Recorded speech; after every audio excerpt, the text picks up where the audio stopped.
Mga trainee gusto nang mag-quit dahil sa pinakamahirap na bahagi ng training sa PSBRC or Public Safety Basic Recruit Course. Meron palang ganun, sir?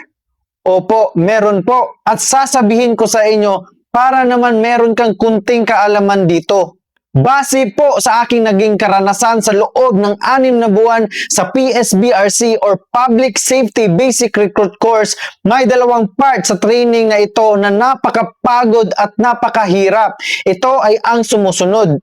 Ang unang parte na tinutukoy ko ay ang tinatawag nating Hell Week. Pag ikaw ay bagong take oath na newly appointed patrolman or patrolwoman, after mo mag-reception ay may tinatawag tayong Hell Week.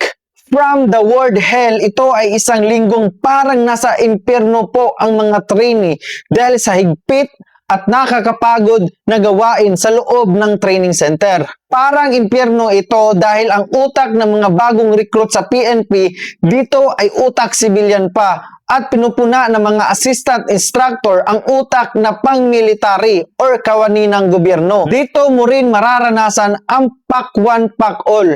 Kaya yung utak mong di gustong madamay ka tulad ng hindi ko yan kasalanan, ba't mo ko dinadamay?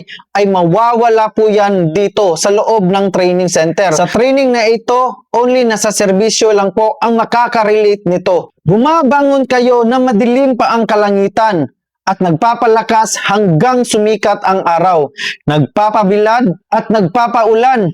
Swak sa putikan, gulong dito, gulong doon, grabing kulitan, walang eksaktong tulog at marami pang iba. Sa stage na to ay meron akong kakilala na gustong lumundag sa bakuran at ang rason niya, marami pa siyang trabahong mahahanap sa labas at hindi lamang ang pagiging pulis na napakahirap ang training. Nakaramdam ng pagod, walang laman ang sikmura at gutom pa. Ang susunod naman, ito yung pangalawa. Hindi ko na po ganong ituturo sa inyo, isa-isa, ang mga bagay na ginagawa dito for the secrecy of the training. Ito ay tinatawag na militaristics for the upcoming FTX or Field Training Exercise. From the word military, ito ay pang-militar na training na kung saan kayo ay nagpapalakas ng husto. Hindi lamang sa ordinaryong ginagawa ninyo sa araw-araw sa loob ng training center. Sa panahon na kayo ay may malalakas at formado ng katawan, ay dapat na kayong magpapalakas pa ng sobra.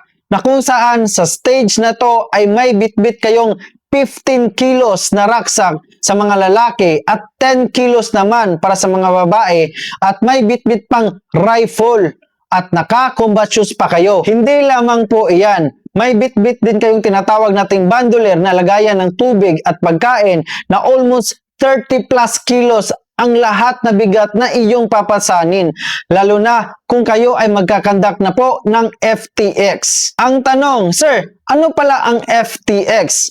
Ang FTX po or Field Training Exercise ay application na po ito sa lahat ng inyong natutunan sa loob ng klase at demonstration ninyo. Ganito po kasi yan. Pag nagkaklase kayo sa loob ng classroom ninyo, after i-discuss ng mga instructor ninyo ang mga lesson, ay kinakailangan ninyong i-demonstrate lahat ng ito. Ito ay tinatawag na learning by doing. Lahat na inyong natutunan tulad ng concealment, reading a map, your role as a team, execution of the troops, casualty, search and rescue, at iba pa ay i-apply na po ninyo. Sa FTX nyo ay sa ilalim po kayo ng kagubatan mag-a-apply ng inyong mga natutunan tulad ng kung paano gagawin ang pagpapatrolya, pag-rescue ng kasamahang nasugatan at iba pa. Kayo na may isang team ay binubuo po kayo ng 8 trainees. Meron kayong kanya-kanyang role or designation.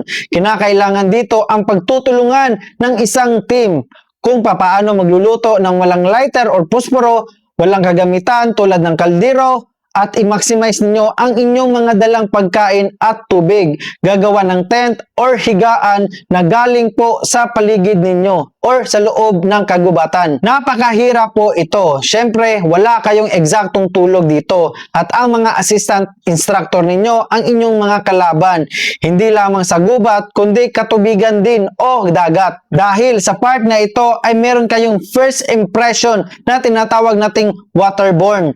Bawal ang tamad-tamad po dito at palawsi-lawsi na isang team kasi po mamalasin po kayo sa inyong FTX. At sa panghuli ay mararanasan mo ang mga sakit na hindi ka naman inaano at ang sarili mo lamang ang iyong magiging kalaban dito. Yun lamang po sa ngayon at sana po ay meron kayong kunting natutunan sa araw na ito. Don't forget to follow and share para po sa karagdagang kaalaman sa susunod natin na content.